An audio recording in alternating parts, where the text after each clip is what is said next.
Moi, c'est Rachel. Moi, c'est Marc. On est mariés depuis 27 ans. Et on est parents de 4 enfants. Nos 3 aînés, les garçons, sont tous les 3 mariés. Et on a une fille, Naomi, qui a 18 ans. On est aussi grands-parents d'une petite Yael depuis quelques mois maintenant. Elle est née au printemps dernier. Et c'est une joie pour nous de pouvoir vous partager un peu comment nous avons vécu la famille, ce que Dieu dit sur la famille, la joie de vivre la famille. Nous avons le privilège de vous présenter la famille Milcan. Pierre et Clémence ont 5 enfants, ils habitent en Belgique et ils ont plein de choses à nous raconter sur la transmission de la foi en famille. On y va avec eux.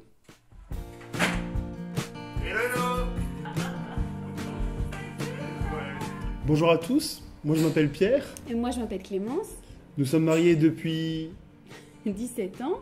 Et on a 5 enfants, 3 garçons Et 2 filles. et 2 filles.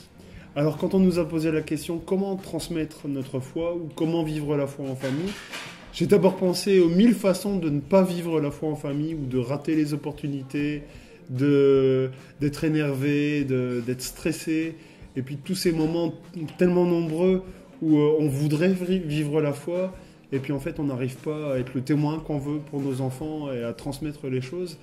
Et depuis des années, en tout cas Clémence et moi, on veut avoir des moments, en tout cas, des moments où on peut parler du Seigneur, prier ensemble et partager cet aspect-là tellement important avec nos enfants.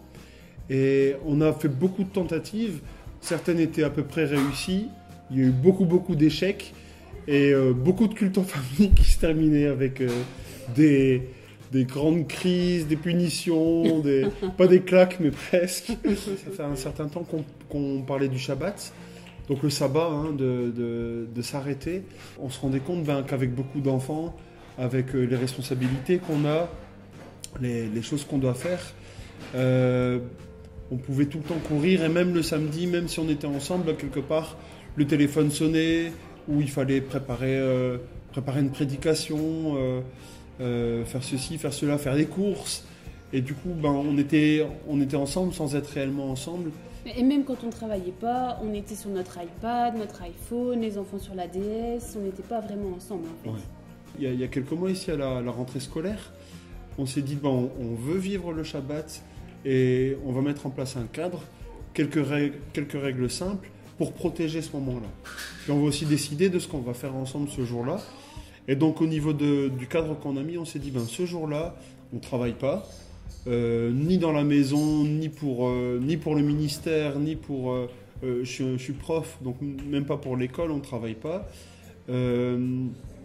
On éteint les GSM, j'enlève ma montre connectée, et voilà. Et on est là les uns pour les autres. Alors on commence toujours la journée par les bénédictions. Donc on commence par lire le Proverbe chapitre 31, qui est vraiment une louange aux qualités de la femme vaillante. En fait, on parle de toutes les qualités de la maman, et qui s'occupe des besoins de tout le monde dans la famille, qui se fait passer au second plan pour justement s'occuper des autres. Et puis on prie tous ensemble pour Clémence. Et on dit Seigneur merci parce qu'elle lave notre linge, elle veille à ce qu'on manque de rien. Et puis en plus de ça, elle nous écoute, elle est là pour nous. Et puis surtout, elle aime le Seigneur et elle nous amène toujours à penser au Seigneur et à le mettre à la première place. Et puis ensuite, on prie pour les garçons. On demande au Seigneur de protéger nos enfants, nos garçons, de les bénir, de montrer à nos garçons son visage et de faire luire son visage sur eux. Et puis on prie pour les filles, on remercie le Seigneur de nous avoir donné des filles aussi magnifiques et intelligentes et drôles. Et c'est vraiment un temps où on peut se reconnaître, dans le sens d'être reconnaissants les uns envers les autres, de dire merci au Seigneur pour les qualités, de présenter tous les défis. Par exemple, Julia, qui est la plus grande, c'est pas facile toujours à l'école, elle a des difficultés en maths, on peut en parler ensemble, on peut prier pour ça. Pour les plus petits, c'est des choses peut-être plus simples de la vie, pour qu'ils aient des copains, pour qu'ils puissent bien s'entendre entre eux. On passe beaucoup de temps à prier, en particulier pour les garçons, pour qu'ils puissent se soutenir et bien s'entendre. Et donc vraiment, ça c'est ce moment-là où on s'arrête le samedi, et on ne fait pas que prier, on chante aussi, On a une farde où on a mis des chants qu'on aime bien tous, qu'on connaît, que les petits peuvent chanter parce qu'ils connaissent par cœur, où ils peuvent frapper dans les mains, ou des chants qui sont importants pour nous.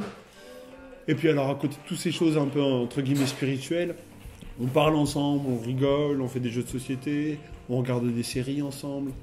Enfin c'est vraiment un temps qu'on veut vivre en famille.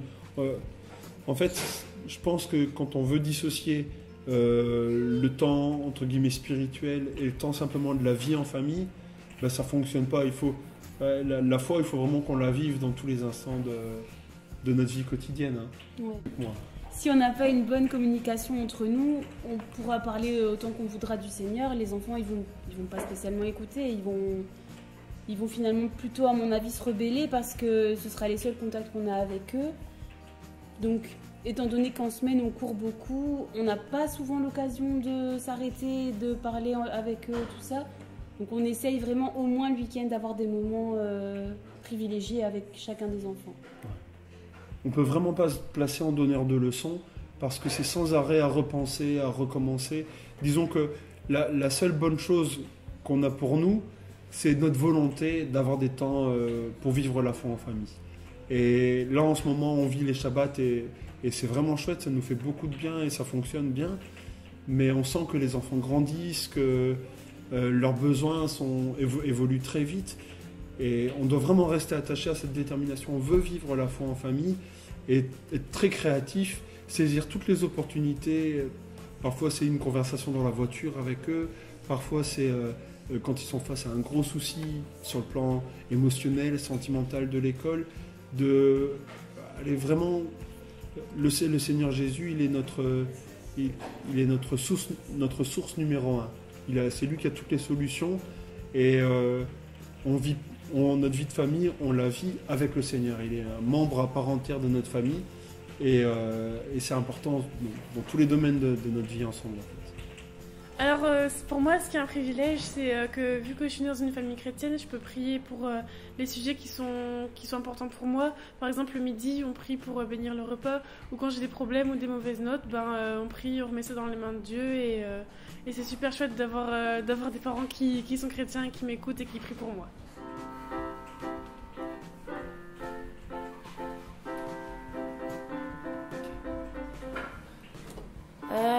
Pour moi, vivre la vie en famille, quand on est chrétien, c'est par exemple quand il y a un problème à l'école ou une dispute avec les parents, le problème, nos parents ils peuvent nous conseiller, mais ensuite avec les parents on peut prier, on peut rechercher de l'aide en Dieu. Donc tu sais qu'en famille, on soutient plusieurs missionnaires, on a aussi un filleul avec le sel, notamment John et Catherine. Et est-ce que tu peux dire ce que tu as décidé de faire avec ton argent de poche, toi ? J'ai décidé de donner 3 € à Tatia et Cathy. 3 € par jour ? Par mois. Par mois ? Et pourquoi Tatia et Cathy ? Parce que c'est ma Tati. Et pourquoi d'autres ? Pourquoi elle a besoin des sous ? Elle travaille pas ? Si elle travaille, en fait, ça je sais pas. Elle est... Tu sais comment on dit ? Missionnaire. Elle est missionnaire. Et donc tu donnes une partie de ton argent de poche tous les mois ? Oui. Pour les soutenir ? Oui. C'est toi qui as décidé ça ? Oui. C'est bien. Merci. Comme on est une grande famille et qu'ils ont tous des âges assez différents finalement, on essaye de faire des choses aussi plus individuelles avec eux. Donc par exemple le soir, quand je couche la petite qui a 4 ans et demi, on lit la Bible à 2. Elle aime super bien parce que les enfants ils aiment bien qu'on leur lise des histoires, donc peu importe finalement les histoires. Mais à la maison c'est toujours la Bible avec elle. Notre 4e qui a 7 ans et demi, presque 8 ans, il lit la Bible tout seul lui dans son lit. Et alors tous les mercredis on sort, soit Pierre soit moi, avec un des 5.